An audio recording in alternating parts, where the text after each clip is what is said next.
Buongiorno cari amici, benvenuti anche oggi nel canale del vostro Marietto Veneziano. Oggi, come avete visto dal titolo, che ha ragione lui. Perché lui? Perché stamattina, cioè in giornata, stavo parlando con la nostra Hildegard e mi ha fatto vedere un bellissimo video di un mago molto famoso che a un certo punto ha preso una lista di personaggi screditati che si passano per maghi ed esoteristi, e quindi l'ho guardato questo video e effettivamente ha ragione lui. Però prima di iniziare questa micropillola vi chiedo di iscrivervi al canale di Hildegard Marietto Veneziano, di venirci a trovare nei nostri gruppi Facebook e di Telegram, dove lunedì sera alle 20:30 teniamo un percorso esoterico gratuito. E se vi va, anche un super like, e ricordatevi che mercoledì sera alle 20:30 su LiveFace il vostro Marietto risponde gratuitamente a delle domande. Bene, partiamo un po' da questo video che ho visto e devo dire che mi è dispiaciuto da un lato, ma da un lato è interessante, perché da un lato lo scredito di questa categoria che effettivamente c'è di tutto e di più, e da un altro invece il coraggio di questo grande esoterista che ha avuto il coraggio di fare i nomi di questi personaggi che si spacciano per grandi esoteristi, ma che nella realtà insomma fanno un po' i birichini. Ed è giusto che qualcuno prenda posizione e smantelli queste figure che secondo lui, secondo questo mago esoterista che ha preso i dati da un'agenzia che ha controllato la situazione di questi personaggi, insomma è una cosa triste. Addirittura uno, prima di iniziare a fare l'esoterista, rubava le radio in giro per strada, quindi è tutto dire questa cosa qua. Ma poi bisogna sempre ricordarsi che una volta gli esoteristi erano i bracci destri dei faraoni, imperatori, re e principi, marchesi e quant'altro. Oggigiorno ci troviamo personaggi di dubbia entità, di dubbio stile, di dubbio spessore, che quando non riescono a fare i ladri di autoradio per le macchine si riciclano a fare gli esoteristi, e questo chiaramente deturpa e rovina la categoria di questo lavoro, che è uno dei più antichi del mondo, se non il più antico del mondo.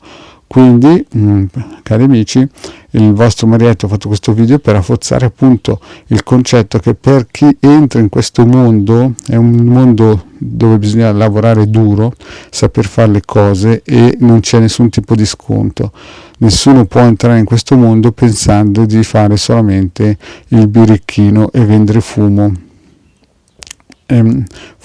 alle persone, no? Perché prima o poi gli altri, quelli bravi, insomma, si arrabbiano un pochettino e quindi lo mettono fuori mercato, o in un modo o in un altro.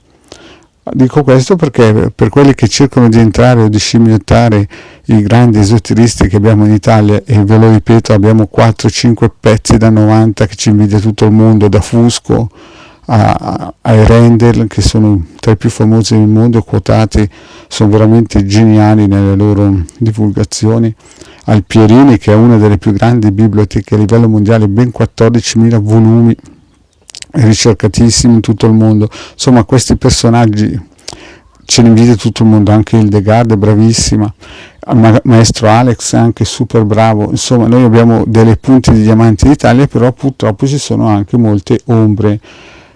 Vi dico questo per ricordarvi che se per fare un'operazione magica ci bisogna alzare alle 2 di notte e stare 2 ore e mezza per consacrare e battezzare e far quant'altro e cerimoniare anche, e voi dovete capire che ci sono dei prezzi importanti. Se voi vi trovate questi che vi dicono noi facciamo questo lavoro per tot e non tengono in considerazione veramente sia il materiale che il lavoro che la conoscenza, è chiaro che queste persone prima o poi faranno un flop e fanno però purtroppo decadere tutta la categoria.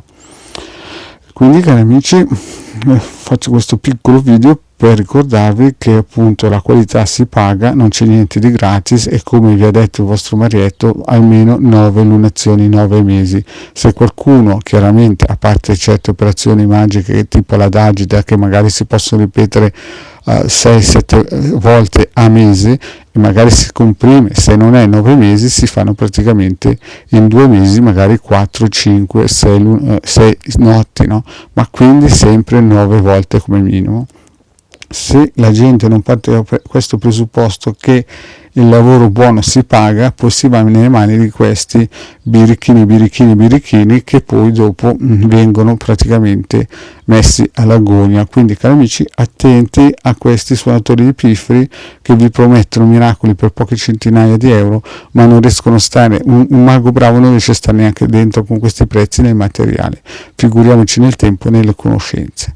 Bene, detto questo, cari amici, il vostro Marietto vi saluta, vi ringrazio di avermi ascoltato fino qua, vi chiedo di iscrivervi al canale di Ildegara Marietto Veneziano e di venirci a trovare nei nostri gruppi Facebook e di Telegram. Grazie cari amici e alla prossima, ciao!